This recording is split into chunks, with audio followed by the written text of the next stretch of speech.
Hello guys, welcome to the Quan in the Chamber channel. And today I have a very special gift from Multitasker Tools. Shane just sent me a bunch of his products. I have in front of you a suite of products offered by Multitasker Tools. First of all, let's take a look at the Nano tools. This is the Multitasker Nano. As you can see, it has the Aimpoint two-prong adjuster.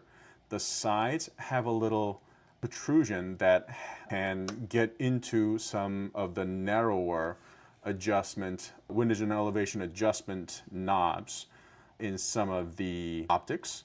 And of course, this top side is a flathead. There's also the Nano 2, which instead of the two-prong Aimpoint adjustment, has a T10 Torx bit for all other adjustments that uses the T10 size screw. Of course, it has the narrow screwdriver on top instead of the wide one, and the sides are still the same. So if you have a pair of these, you can go about adjusting any commercially available optic or any device that needs this kind of adjustment, such as your laser. So these are designed in conjunction with the MagPods. Now, this particular MagPod was given to me by Avery Scott of Blue Heron Tactical Supplies in Charleston, South Carolina. Thank you, Avery. Dealer for Multitasker as well. Of course, this is a Magpul T-Mag, as you can see, and the MagPod replaces the original Magpul base plate for the T-Mag and P-Mag Gen M3. So what it does is it enables you to stand up the magazine. It does the job of a grip pod without those attachments. This really gives you the ability to stabilize your gun on a surface. Okay. Now, back of the MagPod, you can see that there is a slot. Okay. Slots are specifically made to host one of these. Okay. You can see already here it's got the two-prong slots for the Nano tool. The Nano 2 also fits in there this way because it's just occupying one of those two-prong slots.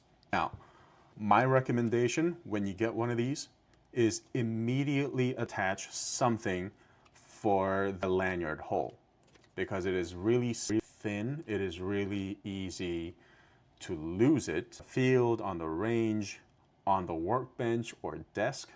Okay, done it. On my desk, I was working with these as soon as I got one of these from Blue Heron Tactical. And there was about a 2-week span of time where I thought I had lost it. Okay. Later find this tool in the bottom of a cardboard box in which I had about 80 magazines. So it is possible to lose this. So I recommend that you immediately attach to something. And in the back of the Nano has a drawing of how you can keep this. You can have a lanyard on it. You can attach the tool itself to a key ring. Okay? Secure it as soon as you get it.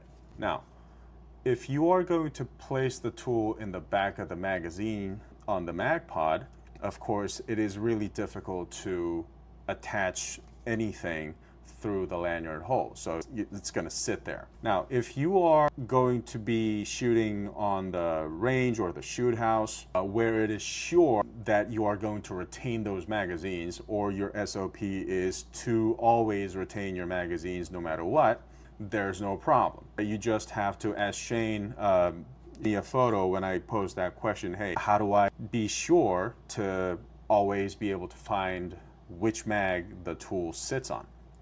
You can easily just paint marker Nano here as the photo shows. And he also told me that he's seen people place rubber bands or silicone bands as an identifier for the tool mag. Now, if you're worried about maybe ditching the magazine during a reload or losing it during field work. Emissary now makes a attachment that goes onto your rail section on your gun, on your AR, that has this exact same slot. It is minimalistic design. It does not take that much space. Very small, flat, sitting. Okay, so you can just keep that in there. You use the tip of a 5.56 round to depress this round passive detention, and the tool comes right off. You can just press, push, slide out of the tool. And they have already been developing a improvement to that rail section holder, because over time with multiple use, this passive retention knob here tends to wear out and lose the ability to retain the tool properly or positively. So they have come up with an active retention where you have to depress an external button or a lever down out here, and then it'll actively disengage the knob from retaining the tool, so you can just easily slide it out. So I am excited to see that. There are some improvements that are already being made to a great tool holder from Emissary, although I don't have one in my hand. So that's the Nano and the MagPod. Next up is the M4 SOPMOD Bravo compatible tool. If you have a SOPMOD stock from B5 Systems, and remove the butt pad of the stock, you will see that there is a cutout for a multi-tool on the inside of the butt pad. This is the tool that fits snugly into that cutout on the stock or butt pad. This is what it looks like, and it's got a slotted screwdriver, right? And then a castle nut spanner right here. A 1/2-inch hex for scope mounts right here, and then a bolt override tool right here, that hook. So you can just jam it into your bolt carrier group and just pull back to resolve the malfunction. Okay? So neat little cut tool, super sturdy, lightweight, that sits inside the butt pad of your AR stock until the moment you need it. So this is the M4 tool, M4 multitasker. Now that's out of the way. Now, this is the multitasker twist. It is a pen-looking multi-tool, and it comes in this sleeve with slick design, and there's a blowout of what it contains. As you can see, there's the carbon scraper, a pin punch, a dental pick for cleaning. Here you got the sight tool, different bits, right? Hex, torque, Phillips, and screwdriver bits. Okay, and of course the 2-prong aim point adjuster. And when you slide this out, you'll see this box. Open it, there it is. This one is in Cerakote Flat Dark Earth, our favorite color, and it contains the bit kit with a rubber holder.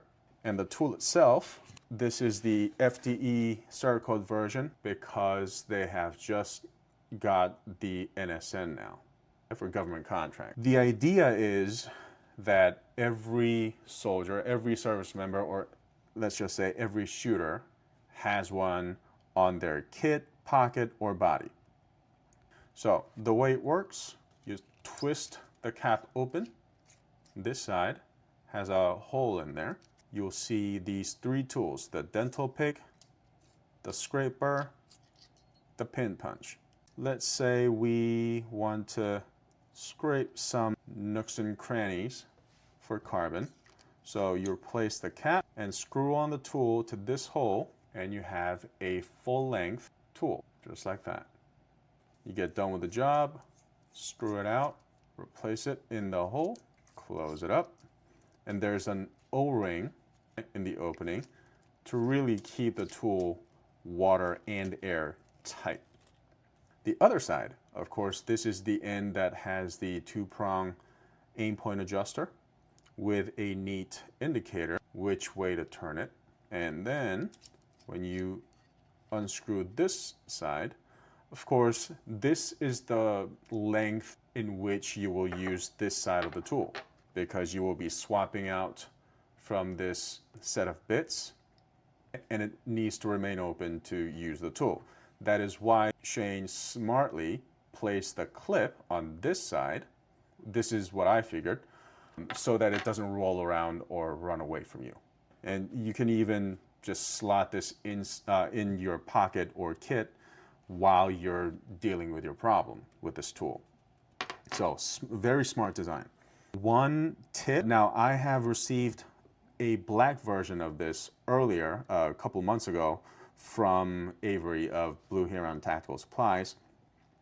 And in the onset, when you receive this and straight out of the box, as you can probably hear or see, that I am exerting a little bit of force here to open and close. That's because the O-ring is dry. The fact that the Cerakote paint is inside the cap and on the screw area on the main compartment doesn't really play a lot, but it is mainly the stiffness of the rubber O-ring because it is dry. Now, I just applied my knowledge or a little bit of experience from the days I was diving and applied a little bit of grease on the O-ring. I used this pick to carefully remove the O-ring and then applied a little bit of grease onto my fingertips and just rubbed it all around, replaced it, and then you will have a much easier time opening and closing it, and it will save the O-ring. And as long as you keep it greased up just a little bit, don't overdo it, just a little bit, just a dab does it for both sides. It will keep it moist and flexible, and it will contribute to the tool being better at being in watertight. The finish of the bits, I heard, was a lot of work to perfect. Okay, so this finish is extremely sturdy.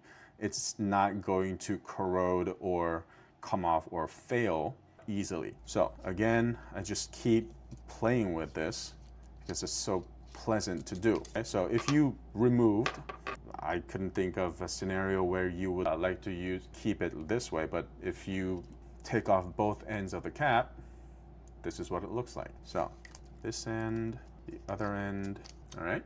So this, again, is the multitasker twist. All right, so again, the multitasker twist. Now, oh, I almost forgot. This goes together, okay? It's unthinkable to have just one of these need to stay together. That is why Shane went with Blue Force Gear to produce a dedicated pouch for the multitasker twist. It will have a pocket where the bit kit can slide in vertically, so it'll look like a very narrow multi-tool pouch for the multitasker. So you can attach it on your belt, on your kit, okay?